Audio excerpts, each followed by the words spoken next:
Hello friends, welcome to your channel Gyan for exam. मैं Amarjeet Kumar. Famous personality of India series में आज हम लेके आए हैं राहुल संकृत्यायन के लिए। राहुल संकृत्यायन के बारे में आज हम जानेंगे और उनके पूरे जीवन चक्र और उनकी राजनीतिक सफ़र क्या थी उसके बारे में जानेंगे। जो लोग चैनल पे नए हैं वो चैनल को सब्सक्राइब करेंगे, साथ ही बेल आइकन को ऑन कर लेंगे जिससे आपको समय समय पर नोटिफिकेशन मिलता रहे, और वीडियो को ज़्यादा से ज़्यादा लोगों तक शेयर करें। मैं बता दूं, पीडीएफ के लिए आप लोग ग्रुप को ज्वाइन करेंगे जिसका लिंक आपको डिस्क्रिप्शन में मिल जाएगा, और साथ ही सुपर टॉपिक सीरीज जो अभी बिहार यूपी दरोगा 2020-21 की नई वैकेंसी है उसके लिए आप लोग जो तैयारी कर रहे हैं वो इस सीरीज को ज़रूर ज्वाइन करेंगे। साथ ही यहाँ पे डेली सेट प्रैक्टिस भी कराया जाता है। चलिए आज हम लोग बात करेंगे राहुल संकृत्यायन के बारे में। वही व्यक्ति जो किसान आंदोलन से संबंधित थे, इन्हें घुमक्कड़ कहा जाता था। ये इनके बारे में आज जानना शुरू करते हैं। चलिए बात करेंगे राहुल संकृत्यायन के बारे में। तो ये इनकी एक प्रसिद्ध पंक्ति थी, सैर कर दुनिया की गाफिल जिंदगानी फिर कहाँ, जिंदगी गर कुछ रही तो नौजवानी फिर कहाँ, जिंदगी गर कुछ रही तो नौजवानी फिर कहाँ। ये इनकी प्रसिद्ध पंक्ति है जो कि आज तक फेमस है। चलिए इनकी जो ये पंक्ति है ये बहुत ही भाषावादी और हिंदी साहित्यकार की एक शब्द बताती है कि दुनिया जो है वो सर्वश्रेष्ठ वस्तु घुमक्कड़ी है। वही घुमक्कड़ से बढ़कर व्यक्ति और समाज का कोई हितकारी नहीं होता है, और जो भी समय आता है तो लोग उस सहारा के लिए घुमक्कड़ों की ओर ही आते हैं। इनकी ये कथन कहने का मतलब ये है कि लोग जब भी किन्हीं को सहारा चाहिए तो घुमक्कड़ यानी कि जो घूमते रहते हैं यानी बेफालतू होते हैं उनके तरफ ही लोग आते हैं, ऐसा इनका मानना है। चलिए अब बात कर लेते हैं इनके जीवन की। तो ये आधुनिक हिंदी साहित्य के महापंडित राहुल संकृत्यायन यानी कि ये महापंडित कहलाए। साथ ही इनकी पेशा की बात करें तो पेशा तो हर चीज़ में इनकी पेशा है। लेखक हैं, भारतविद है, दर्शन शास्त्री हैं, बहुविद्वान, भारतीय राष्ट्रवादी, निबंधकार, भारतविद, इतिहासकार, राजनीतिज्ञ, ये सभी ये पेशे से भरपूर है। इनकी राष्ट्रीयता की बात करें तो भारतीय, और इनका जन्म जो हुआ था 9 अप्रैल 1893 को उत्तर प्रदेश के आजमगढ़ जिला में पंदहा गांव में हुआ था। आजमगढ़ के पंदहा गांव में हुआ था, और इनके बचपन का नाम था केदारनाथ पांडे, और एक अन्य नाम से जाना जाता था इन्हें दामोदर स्वामी। दामोदर स्वामी के नाम से राहुल जी को जाना जाता था। इनके पारिवारिक बात करें तो पिता का नाम गोवर्धन पांडे और माता का नाम कुलवंती था। कुलवंती जो थी यानी इनकी माता जो थी उनका देहांत बचपन में ही हो गया था, और ये इनके माता पिता का कुल 4 भाई और 1 बहन यानी ये 5 भाई बहनों में सबसे बड़े थे। माता की मृत्यु के बाद इनकी जो लालन पोषण जो था वो श्री राम शरण पाठक यानी कि और नाना और नानी के यहाँ किया गया था। ये भाई बहनों में सबसे ज्येष्ठ थे। ठीक है, छोटे मतलब बोलते हैं जो छोटे।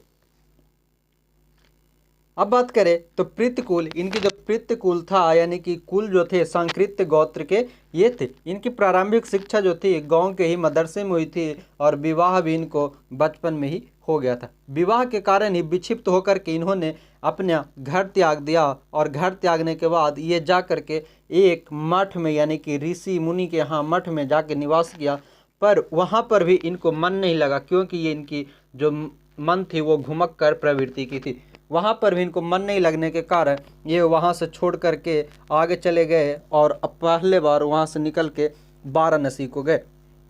वहाँ से निकले मठ से तो वाराणसी को गए, वाराणसी से ये फिर से कलकत्ता गए, और कलकत्ता से यानी कि ये अपनी जीवन जो थे वो घुमक्कड़ जीवन में ही व्यतीत किया। इनका कहना ही था घुमक्कड़ जीवन के अलावा जीवन में और कुछ नहीं है, घूमते रहो और सीखते रहो, है ना। शादी होने के बाद ही इनके जीवन की एक बहुत बड़ी घटना जो थी वो थी गृह त्याग। 14 वर्ष की उम्र में ये कलकत्ता भाग कर गए, और वहाँ से 1930 ईस्वी में इन्होंने लंका में बौद्ध होने का एक उनका नाम मिलता है राहुल। श्रीलंका में इनका नाम पड़ता है राहुल। इन्होंने बौद्ध होने से पूर्व राहुल जी दामोदर स्वामी के नाम से इन्हें पुकारा जाता था। राहुल संकृत्यायन को दामोदर स्वामी के नाम से भी पुकारा जाता था। इनकी कर्म भूमि की बात करें तो बिहार के छपरा जिला, बिहार का छपरा इनका कर्म भूमि रहा था। इनकी निधन की बात करें तो ये 14 अप्रैल 1963 ईस्वी को 70 वर्ष की उम्र में पश्चिम बंगाल के दार्जिलिंग जगह पे हुई थी। इन्हें कुछ प्रमुख पुरस्कार भी दिए गए थे, जिन्हें प्रतिष्ठित पुरस्कार पद्म भूषण 1963 ईस्वी में, साहित्य अकादमी पुरस्कार 1958 में और एक त्रिपिटिका चार पुरस्कार दिया गया था। अब कुछ बातें इनकी डिटेल्स में करेंगे। फुल डिटेल्स जानते अगर तो पहली, राजनीति में प्रवेश। राहुल जी का राजनीति में प्रवेश किस हिसाब से हुआ तो 1921 से 27 के काल में ये छपरा के लिए प्रस्थान करते। 1921 में ये छपरा के लिए प्रस्थान करते हैं और वहाँ से बाढ़ पीड़ितों की, क्योंकि बिहार में उस समय बहुत तेज भूकंप और बाढ़ की समस्या देखी गई थी, बाढ़ पीड़ितों की सेवा की और वहाँ से फिर इन्होंने स्वतंत्रता आंदोलन में सत्याग्रह में भी भाग लिया था। सत्याग्रह जो आंदोलन था उस समय भी इन्होंने भाग लिया। उस समय इनको जेल की हवा खानी पड़ी, जेल की सज़ा मिली और जेल कहाँ तो बक्सर जेल में 6 माह तक वहाँ पे इन्हें रखा गया। जिला के ये कांग्रेस मंत्री भी रहे। जब ये जेल से बाहर आए तो जिला के कांग्रेस मंत्री बने और इसके बाद वो नेपाल जा कर के 1.5 महीने तक वहाँ पे गुजारी। उसके बाद इन्हें हजारीबाग जेल में पुनः इन्हें डाला गया और राजनीतिक शिथिलता आने पर पुनः हिमालय की ओर गए और साथ ही काउंसिल चुनाव को भी ये इन्होंने लड़ा था। आंदोलन की बात करें तो ये इन्होंने 1938 के आंदोलन में भाग लिए थे, जब किसान मजदूरों का आंदोलन 1938 से 1944 तक चली थी। उस समय इन्होंने भाग लिया और किसान संघर्ष में 1936 में भाग लिए थे इन्होंने, जब 1936 में भाग लिया और सत्याग्रह के लिए भूख हड़ताल भी किए थे। क्लियर है। अब बात करें राहुल संकृत्यायन का विश्व भ्रमण की तो ये घुमक्कर प्रवृत्ति के चलते घर बार सब त्याग कर साधु भेषधारी सन्यासी से लेकर वेदांती, आर्य समाजी, किसान नेता और बौद्ध भिक्षु के रूप में साम्यवादी चिंतक तक ये अपनी जीवन यात्रा लंबे सफर तय किए। 1930 में जब ये श्रीलंका जाकर बौद्ध धर्म में दीक्षित हुए, यानी बौद्ध धर्म के ज्ञान लिए, तब उन्हें दामोदर साधु से राहुल कहा गया। दामोदर साधु से इन्हें श्रीलंका में राहुल कहा गया और संकृत्य गोत्र होने के कारण इन्हें संकृत्यायन कहा गया। इस तरह राहुल संकृत्यायन ने इनका नाम दामोदर साधु से राहुल संकृत्यायन पड़ा और इन्होंने श्रीलंका में लगभग 19 महीने तक वहाँ पे प्रवास किए थे। श्रीलंका में राहुल संकृत्यायन जो थे वो श्रीलंका के साथ साथ इन्होंने इंग्लैंड, यूरोप, 2 बार लद्दाख की यात्रा, 2 बार तिब्बत यात्रा, जापान की, कोरिया की, मंचूरिया की, सोवियत भूमि 1935 ईस्वी में, ईरान में, तिब्बत में, सोवियत भूमि पुनः फिर से चौथी बार तिब्बत में। इस प्रकार ये इन्होंने अनेकों देश का भ्रमण किया। इनकी अद्भुत तर्क शक्ति और अनुपम ज्ञान जो था वो भंडार को देखकर काशी के जो पंडित थे, काशी के पंडित ने इन्हें महापंडित की उपाधि दी थी। वे केदारनाथ पांडे से महापंडित राहुल संकृत्यायन हो गए। केदारनाथ पांडे से इनकी नाम बदल गई महापंडित राहुल संकृत्यायन, क्योंकि इनकी एक जो इच्छा होती थी, जिस भी राज्य में जिस भी जगह ये जाते थे वहाँ की भाषा, वहाँ की संस्कृति, वहाँ की धर्म को ये अपना लिया करते थे। वहाँ की भाषा को ये इतने इच्छुक होते थे कि भाषा, संस्कृति सब कुछ सीखते थे और ये अपनी इस कारण से इन्हें बहुभाषी कहा गया। बात करें तो इनको सजा, जेल और एक नए जीवन का प्रारंभ भी हुआ था जब ये जेल गए थे। राहुल संकृत्यायन जी कम्युनिस्ट पार्टी के सदस्य बने, जेल में 29 महीने तक रहे। उसके बाद सोवियत रूस के लिए पुनः प्रस्थान किए। रूस से लौटने के बाद राहुल जी भारत में रहे और कुछ समय बाद फिर से चीन और लंका चले गए। वही बात करें दर्शन के ज्ञाता राहुल संकृत्यायन, यानी कि ये दर्शन के ज्ञाता थे। इन्हें हर एक चीज़ और हर एक कहानी, हर एक निबंध, हर एक भाषा के ज्ञाता माना जाता था। 36 भाषाओं के ज्ञाता राहुल ने उपन्यास, निबंध, कहानी, आत्मकथा, संस्मरण, जीवनी आदि विधाओं में अपनी साहित्य सृजन किया, परंतु अधिकांश साहित्य इन्होंने हिंदी में ही रचे थे। राहुल तथ्यान्वेषी व जिज्ञासु प्रवृत्ति के थे, सो उन्होंने हर धर्म के ग्रंथ का गहन किया और अपनी दक्षिण भारत की यात्रा के दौरान इन्होंने संस्कृत ग्रंथ, तिब्बत प्रवास के दौरान पाली ग्रंथ, लाहौर यात्रा के दौरान अरबी भाषा सीखकर इस्लाम धर्म ग्रंथों का अध्ययन किया। इस प्रकार प्रतिष्ठित बहुभाषाविद होने के नाते विश्व दर्शन के क्षेत्र में इन्होंने साहित्यिक योगदान दिया था।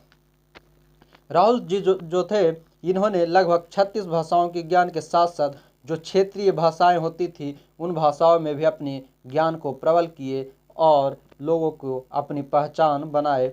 साथ ही उनकी संस्कृति, साहित्य और उनकी जो भी पर्व त्योहार होते थे उनमें ये संलग्न हुआ करते थे।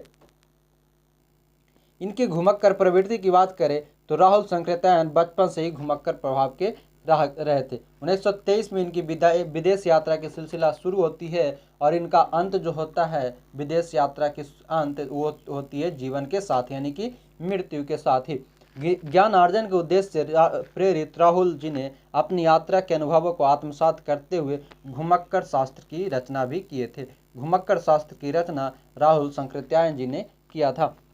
युवाओं में घुमक्कर की जिज्ञासा को जगाने के लिए वह कुछ समय इस तरह से कहते थे कि कमर बांध लो भावी घुमक्कड़ो, संसार तुम्हारे स्वागत के लिए बेकरार है। इन्होंने जो युवा लोग होते थे उन्हें कहा करते थे कि कमर बांध लो घुमक्कड़ो, संसार तुम्हारे स्वागत के लिए बेकरार है। उनके शब्दों में समदर्शिता घुमक्कड़ का एकमात्र दृष्टिकोण है और आत्मीयता उनके हरेक बर्ताव का सार प्रदर्शित करता है। ये लोगों को प्रेरित भी क्या करते थे कि जीवन में क्या है, सिर्फ घुमक्कड़ बन के रहो, जीवन अपने आप उचित और सही पूर्ण ढंग से चला करेगा। इनके कुछ प्रकाशित रचने और कृति की बात करें तो वो सभी प्रमुख कृति जिनमें इनकी कहानी संग्रह के रूप में अगर देखें तो सतमी के बच्चे 1939 ईस्वी में इसकी रचना किए थे। बोलगा से गंगा जो कि 1944 में इनकी रचना किए। बहुरंगी मधुपुरी जिसकी रचना 1953 ईस्वी में और कनैला की कथा, ये इनकी कुछ प्रमुख कहानी कृति है। वही इनके उपन्यास की बात करें तो उपन्यास में सिंह सेनापति की रचना उन्होंने 1944 ईस्वी में किया। जीने की राह उपन्यास की रचना 1940 ईस्वी में। मधुर स्वप्न उपन्यास की रचना 1949 ईस्वी में। जय गौंधोई की रचना 1944 में और 22वीं सदी भागो नहीं दुनिया को बदलो, राजस्थान निवास, विस्मृत यात्री, दीवोदास आदि इनके प्रमुख उपन्यास में गिने जाते हैं।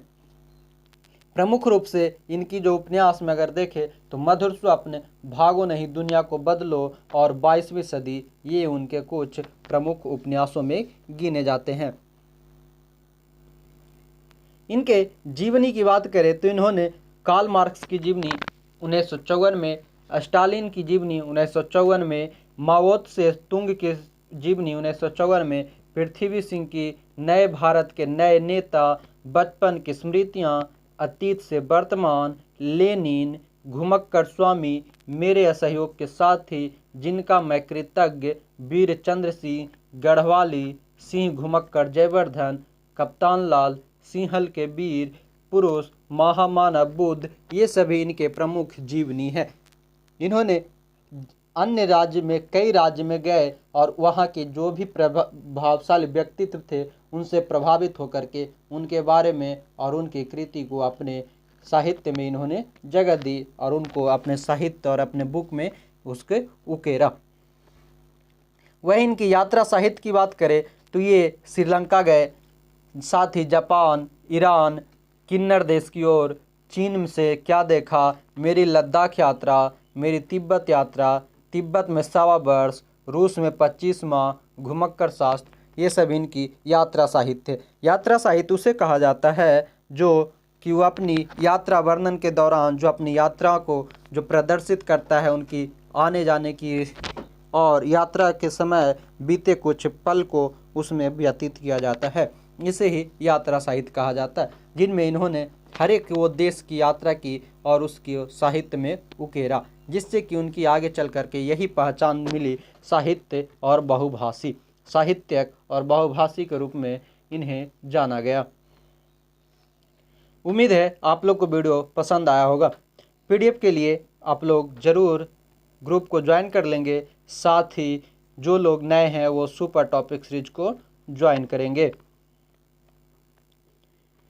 जो लोग चैनल पे नए हैं और जो पहली बार आए हैं वो इस चैनल को सब्सक्राइब करेंगे, साथ ही वीडियो को ज़्यादा से ज़्यादा लोगों तक शेयर ज़रूर करेंगे ताकि अन्य सभी लोग भी इसे देख सके और आपके द्वारा वो अपनी ज्ञानार्जन कर सके।